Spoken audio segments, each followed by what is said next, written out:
বিসমিল্লাহির রহমানির রহিম। আসসালামু আলাইকুম সবাইকে। জানি আজকে এই ভিডিওটা দেখে অনেকে অনেক কথা বলবেন, কিন্তু আমার মনে হয় যে আমি দুঃসন্তানের মা হয়ে যদি আজকে প্রতিবাদ না করি, যদি না জেগে উঠি, এখনও যদি ঘুমাই, তাহলে আমরা জাতি হিসেবে লজ্জিত। কবে আবার জাগবো?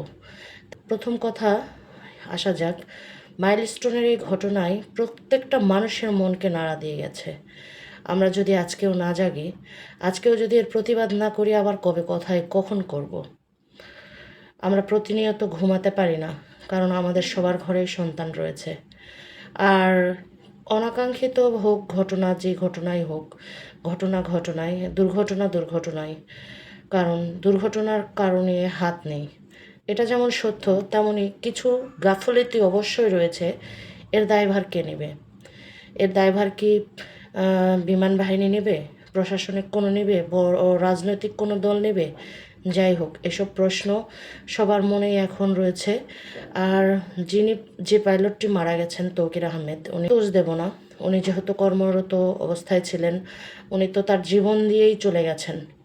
হাজারো মায়ের সন্তান চলে গেছেন, কিন্তু প্রশ্ন হলো আপনাদের কাছে, বিমান বাহিনীদের কাছে, যে বিমানগুলো পরিচালিত বা যে বিমানটা ব্যবহার হচ্ছে না অথচ আপনারা ব্যবহার করেছেন, এতে করে ক্ষতিটা কার হলো?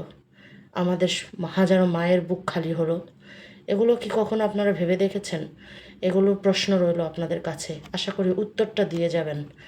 আর আমিও যেহেতু এক মা, আমারও সন্তান রয়েছে, আমাদের ঘুম আর হচ্ছে না।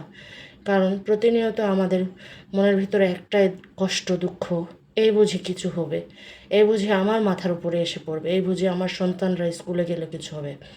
প্রত্যেকটা মাই এখন আশঙ্কায় রয়েছে।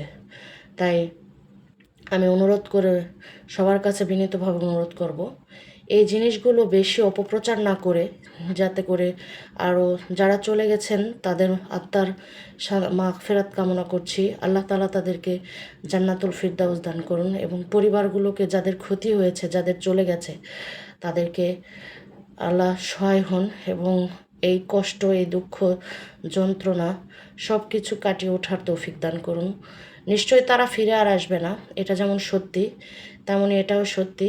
এই ঘটনা আসলে মেনে নেওয়ার মতো না। তাই সবারই উচিত অপপ্রচার না করে, একে অপরকে দোষারোপ না করে, আর সিন্ডিকেটের কথাই যদি বলি, যেখানে রক্তদান, যেখানে পানি দিয়ে মানুষকে সেবা সাহায্য করার দরকার, সেখানে আপনারা পানির দাম বাড়িয়ে দিলেন। সেখানে আপনারা রক্ত দিতে অনেক সমস্যায় ভোগালেন। এটা কি কাম্য? এটা কি এই বাংলাদেশ? যাই হোক, বাংলাদেশ নিয়ে আর নাই কথা বলি। বাংলাদেশ এখন বাংলাদেশের মতো গতিতেই চলছে, সেটা সবাই দেখছি। বর্তমানে ইন্টারনেটের যুগে এসে সব কিছুই দেখা যায়। এটা আসলে কারোরই কাম্য নয়। তবে সবার কাছে একটাই অনুরোধ করব, আপনারা অপপ্রচার না করে সবাই সবার পাশে থাকবেন। ধন্যবাদ।